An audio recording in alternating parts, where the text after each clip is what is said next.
So time for part two from yesterday. I started going over, I guess, my running theory behind, what we're about to experience here in the United States. It is, depending on how you look at it, a reason for optimism and a reason for pessimism. That, of course, will depend on whether on what sort of perspective you had going into this. Yesterday, I went over the impending economic collapse that we are set up for here in the U.S. and why it's going to happen at some point. You can never pick with an economic collapse what the exact date will be or what the exact trigger will be. But the overall point, if you missed that, was that the Federal Reserve suppresses interest rates, allows everyone in the United States, the federal government, homeowners, corporations, to go massively into debt, to go into as far debt as possible. And if interest rates are to ever rise, that whole system would collapse because nobody would be able to pay the interest on this mountain of debt that we're sitting on. And the reality is that the Federal Reserve cannot keep interest rates suppressed at 0% forever. Or at least I should say they probably won't. Now, there is an alternative scenario, which I guess I should go over in an alternate video, in which the U.S. undergoes Japanification, which is the total stagnation of the entire economy, where you have low inflation, zero to negative economic growth, and in the case of Japan, they have a declining population, so it makes sense that their GDP should shrink, but the government does not want to allow that, and so they're desperately fighting to prop things up, and I mean that's a whole nother discussion. But today is a continuation. If you buy into everything that I said yesterday and you accept that at some point interest rates are going to go up, that is going to trigger a collapse of the U.S. government. And the reason for this is simple. The U.S. is sitting on pretty soon it's going to be $30 trillion in debt. That debt is constantly rolling over because you constantly have bonds maturing that the U.S. has to refinance, and so the U.S. is totally exposed to whatever the current interest rate is, whatever the prevailing interest rate is at any given time. The U.S. is going to have to pay it. And, just for example, you don't need super high interest rates for this to become a problem. If interest rates were, say, 5%, the U.S. would be done. The country would be over. There'd be no more America. There'd be no reason to fight over presidential elections because the federal government wouldn't be able to do anything. They'd be totally bankrupt. Now, at this point, the MMTers would come in and say, no, that can't happen because the U.S. Can print its own currency, and all of the U.S.'s debt is denominated in dollars, so the U.S. can't go bankrupt. And that's true in a technical sense. Yes, if we get to the point to where there is no, in the private financial markets, there's no appetite for U.S. debt at these absurdly low interest rates. Rather than letting the interest rates rise, the Federal Reserve could just come in and buy up the entire market to keep interest rates nominally suppressed all the way down at like 0 to 1%. But keep in mind, if interest rates rise, if people lose interest in Treasury debt, it's only because the inflation premium, is rising so rapidly. Because there is, let's say, what would normally be considered low to moderate inflation, because at that point, that's really all it would take. If we experience low to moderate inflation, demand for Treasury bonds at the current rate of interest would fall, and the rates should rise, and then the demand would return. That would be the normal market function. But if the Fed, as I expect, comes in to just supplement all that demand that would leave the market at that point, they would not be treating the problem, but rather treating the symptom. The problem here, the reason why there would be money that is fleeing the Treasury market, is because of higher inflation. And in order for to arrest that problem, to fix that issue, what the Fed would have to do is what they did back in the 1980s, and that is raise interest rates above the rate of inflation, and essentially crush inflation, to stop printing new money, to stop the problem, to try and put the genie back in the bottle. Instead, what the Fed, I assume, will do is they will fight inflation with more inflation. Because if they just print money, hand it to the federal government, and the federal government spends that into the economy, you're going to get guess what? More inflation. And so, to borrow a phrase from Peter Schiff, once the inflation genie is out of the bottle, it's not going to be put back in because there's no stomach for that.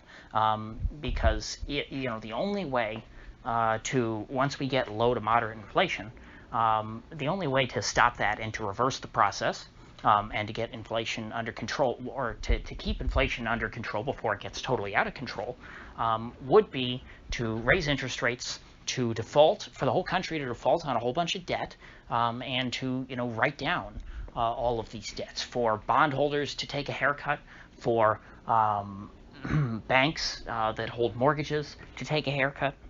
And frankly, the banks aren't even the ones that hold the mortgages anymore, which is part of the problem, but that's, again, is an issue for another day. Now, I know this has been 6 minutes of economics, but the end result is, after all of this, once we start to get a little bit of inflation, the federal government will not be able to sustain itself. It will go bankrupt either by defaulting on its debt, unlikely, or by just destroying the dollar and rendering itself powerless in that sense. Because the dollar is, that's synonymous with American power. And inflation really would not have to get that bad before the whole thing comes apart. I think that we could be well under 10% inflation and have the whole system collapse. Because even if the Fed is nominally suppressing interest rates for the federal government, the federal government is technically still solvent. The rest of the country is going to be bankrupt because real interest rates, I shouldn't say real interest rates, nominal interest rates will necessarily rise in every other sector. Mortgage rates are not going to be at 2%. Inflation is at 5%. And so when you couple the nature of this collapse with our current political divisions, if the whole system comes apart, it's going to take a very broad consensus. It's going to take a lot of actual unity for people to come together and consciously rebuild the old system.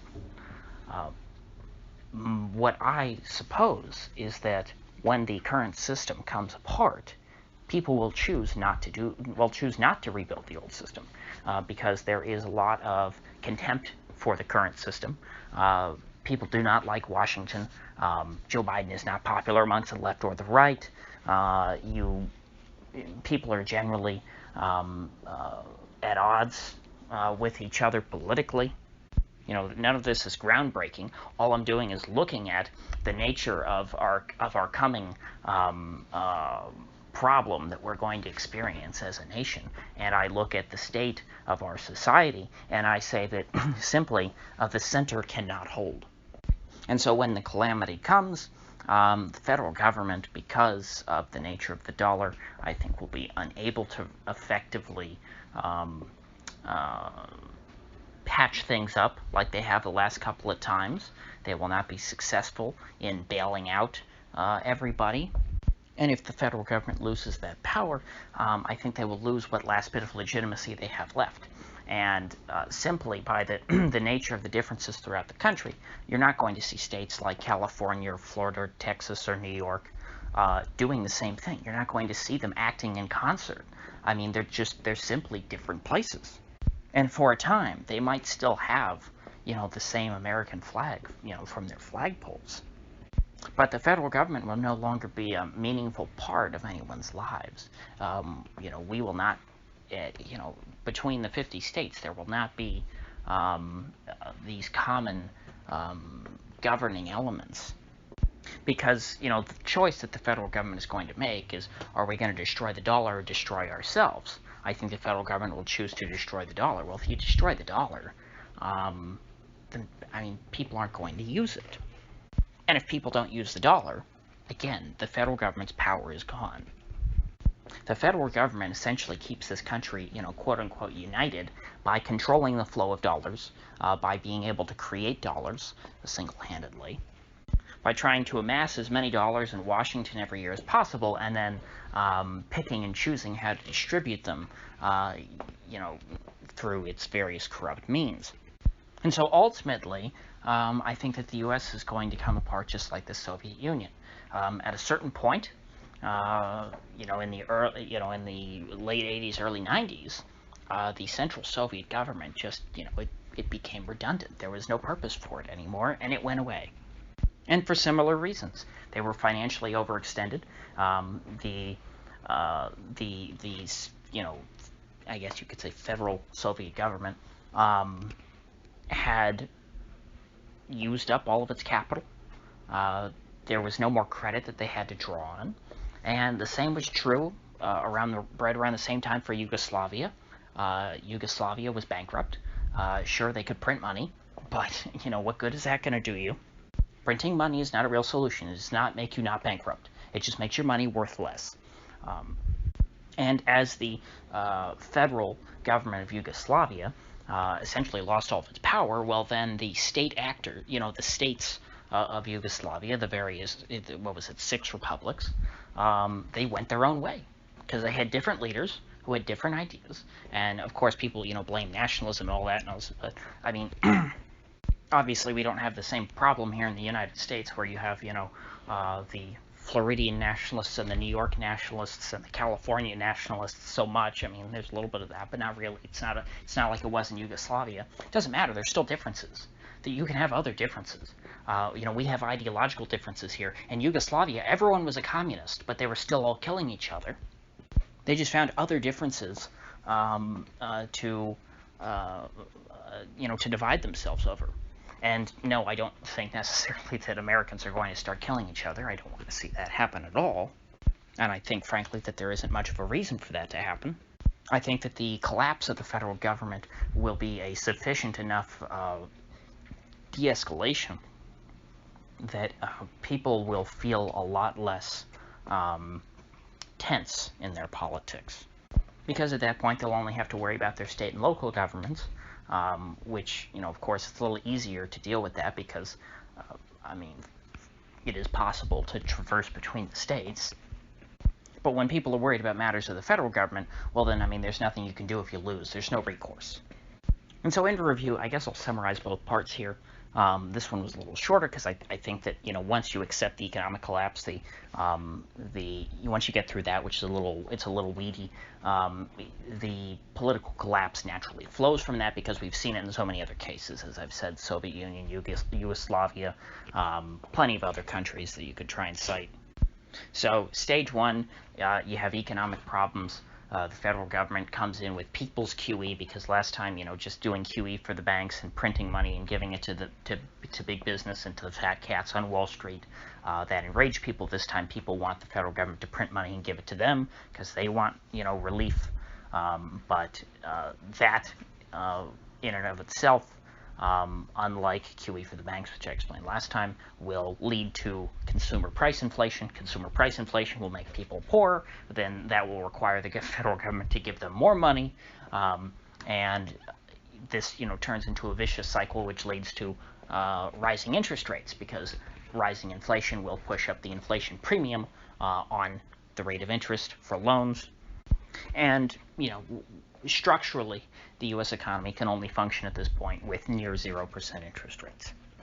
So then the federal government, destroys its own base of power, and states essentially go their separate ways. And the states themselves, could break up into smaller pieces too. It's just the initial stage will just be going to essentially 50 independent states because there will be no federal government over them.